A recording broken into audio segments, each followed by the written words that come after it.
નમસ્કાર, YNN ન્યૂઝમાં આપનું સ્વાગત છે। સમાચારમાં વાત કરીએ તો અખિલ ભારતીય વિદ્યાર્થી પરિષદ દ્વારા આજે ઇન્ચાર્જ ડીનને આવેદનપત્ર આપવામાં આવ્યું છે। અખિલ ભારતીય વિદ્યાર્થી પરિષદ દ્વારા મેડિકલ કોલેજમાં જે વાઇસ ડીનને વિદ્યાર્થીની સાથે કૃત્ય કરવામાં આવ્યું હતું તેનો આક્ષેપ જે વિદ્યાર્થીની છેડતી એ ખૂબ જ નિંદનીય છે, શરમજનક છે। અખિલ ભારતીય વિદ્યાર્થી પરિષદની માંગ છે કે આના માટે યોગ્ય તપાસ કમિટી બનાવવામાં આવે, જેને લઈને આજે ભારે સૂત્રોચ્ચાર સાથે ઇન્ચાર્જને રજૂઆત કરવામાં આવી હતી।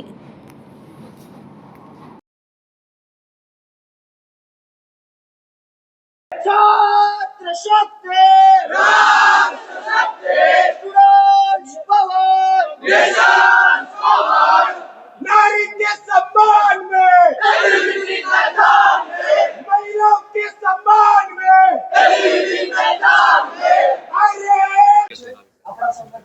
વિદ્યાર્થી પરિષદ આના માટે આંદોલન કરી રહ્યું છે કેમ કે બહેનો સાથે બાળકીઓ સાથે આ કેમ્પસમાં છેડતી કરવામાં આવી છે। વિદ્યાર્થી પરિષદની એ માંગ રહેશે કે નિષ્પક્ષ તપાસ કમિટી બને આની પર અને નિષ્પક્ષ રીતે તપાસ કરે। જો તપાસમાં સાબિત થયું કે એ શિક્ષક એ છેડતી કરી છે બાળકોની તો એની કડકમાં કડક કાયદાકીય કાર્યવાહી થાય એની પર। અને જે પણ અને જો આ કામ ના થયું તો વિદ્યાર્થી પરિષદ આના લઈને આગામી દિવસમાં ઉગ્રથી ઉગ્ર આંદોલન કરશે અને એની પૂર્ણ જવાબદારી પ્રશાસનની રહેશે। મેનેજમેન્ટ નથી, કેમેરાઝ નથી। જો કેમેરાઝ નથી તો જ આ કામ કરવામાં આવ્યું છે ને। જો પ્રોફેસર્સને હિંમત કેમ મળે જો પૂરી સિક્યોરિટીઝ ના હોય ત્યારે? અને ડીન જે છે તેની પણ એક ભૂલ કહેવામાં આવે છે, એમને પહેલા આ કામ કર્યું નથી ને અમારે અહીંયા આવવું પડે છે। કૃપા ઠાકોર।